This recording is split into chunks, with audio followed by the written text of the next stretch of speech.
जय हिंद साथियों, स्वागत है आपका self study classes YouTube channel और ऐप में। दोस्तों, अभी तक अगर आपने सेल्फ स्टडी क्लासेस का ऐप डाउनलोड नहीं किया तो ऐप जरूर डाउनलोड कर लें। दोस्तों, आप हिंदी साहित्य का संपूर्ण कोर्स, टीजीटी पीजीटी का मॉडल पेपर, हिंदी साहित्य की 3000 प्रश्नों की टेस्ट सीरीज, इनको आपको दोस्तों इसमें एडमिशन आप ले सकते हैं कम से कम प्राइस में। ठीक है, तो आज जो तो हम डाउट्स वाले प्रश्नों को पढ़ने वाले हैं जो हमेशा एग्जाम में आते हैं। तो यहां पर बिल्कुल आपको ध्यान से सुनना है। आपसे एक प्रश्न पूछा जाता है कि उर्वशी के रचनाकार कौन है। डाउट्स नंबर 1, उर्वशी के रचनाकार कौन है। तब आपके मन में एक डाउट्स रहता है कि ये तो दिनकर की रचना है। ठीक है, एक डाउट्स रहता है। लेकिन दोस्तों, आपको पता है कि एक रचना जयशंकर प्रसाद की भी उर्वशी है। ठीक है, यहां पर दोनों विकल्प आपको दिए गए हैं। ठीक है, आपके विकल्प में ऐसे दोनों विकल्प नहीं दिए जाएंगे। जब आपका प्रश्न परीक्षा में पूछा जाएगा एक ही विकल्प आएगा। तो यहां पर डाउट्स में नहीं रहना।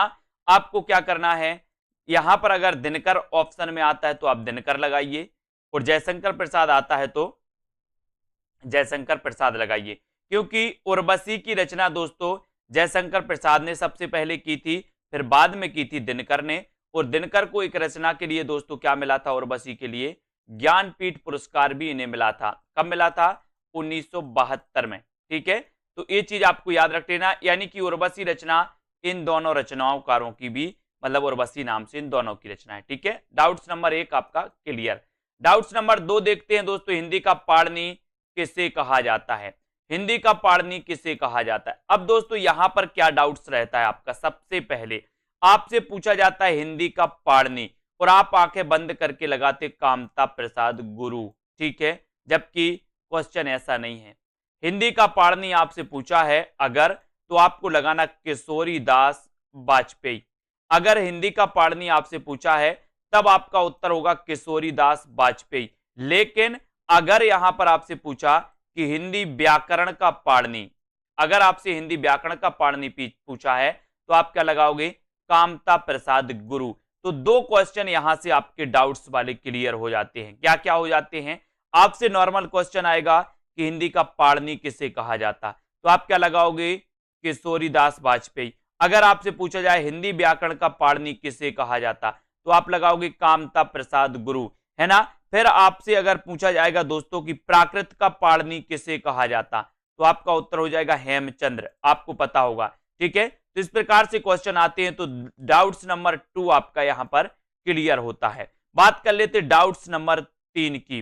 प्रयोगवाद शब्द का सबसे पहले प्रयोग किसने किया। अब यहां पर क्या डाउट्स रहता है दोस्तों, ये डाउट्स रहता है कि प्रयोगवाद का जब प्रवर्तन या प्रयोगवाद के जब प्रवर्तक अज्ञेय माने जाते हैं, तो प्रयोगवाद शब्द का सबसे पहले प्रयोग भी किसने किया होगा, अज्ञेय ने। ऐसा आप मान बैठते अगर आपने नहीं पढ़ा तो। लेकिन आपको पता होनी चाहिए कि प्रयोगवाद शब्द का सबसे पहले प्रयोग किया था किसने, नंद दुलारी वाजपेयी ने।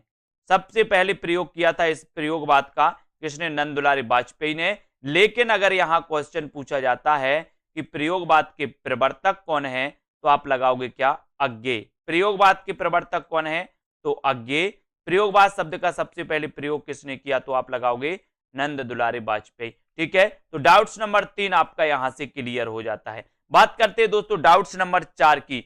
एक राष्ट्रीय आत्मा नाम से किसे जाना जाता है। अब ऐसा अगर क्वेश्चन आपसे पूछा जाए तो आप कंफ्यूज हो जाते हो और आप आंखें बंद करके लगा देते माखनलाल चतुर्वेदी। लेकिन क्वेश्चन ऐसा नहीं है, है ना। क्वेश्चन क्या बोला, एक राष्ट्रीय आत्मा।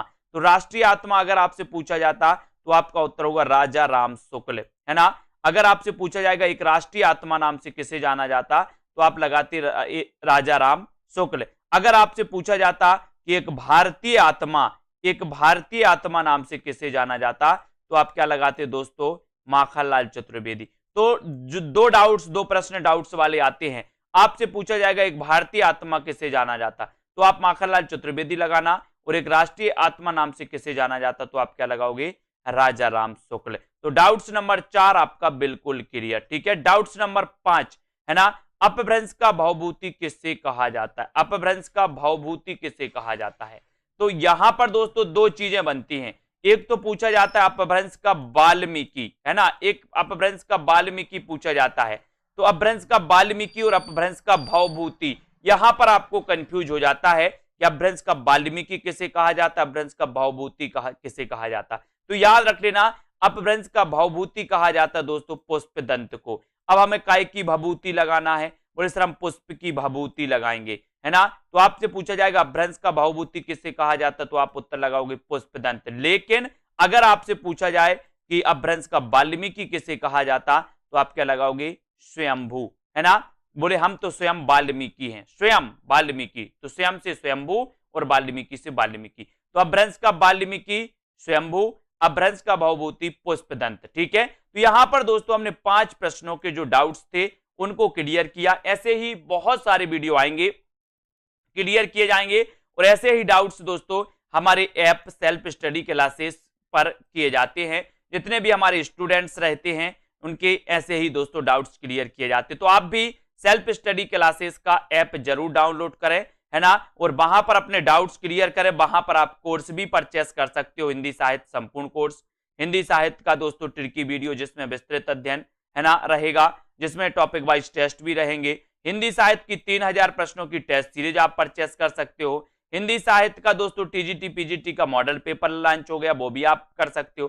ठीक है, तो इसी प्रकार से आप जुड़े रहें, अपना अध्ययन करते रहें, और बहुत सारे ऐसे ही डाउट्स हम क्लियर करते रहेंगे, और आप वीडियो को शेयर जरूर करते रहें। ठीक है, आज के इस वीडियो के लिए बस दोस्तों इतना ही। वीडियो को लाइक, चैनल को सब्सक्राइब जरूर करें। जय